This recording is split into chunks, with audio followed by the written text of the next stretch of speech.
ইউসুফ চোখের পানি ছেড়ে দিয়ে আল্লাহর ডেকে বলে, আল্লাহ ও মাবুদ, জীবনে কোনো অপরাধ করি নাই, আমার বয়স হওয়ার পর থেকে আজ পর্যন্ত কোনো অন্যায় করি নাই।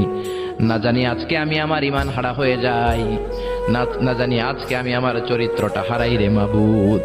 ও আল্লাহ, তোমার উপর তাওয়াক্কুল করে আমি গেলাম।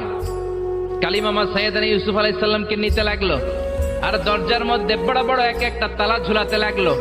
60টা তালা ঝুলানোর পরে সাইয়েদানা ইউসুফকে স্পেশাল ঘরের মধ্যে ঢুকিয়ে কালিমামা আরেক দরজা দিয়ে বের হয়ে যায়।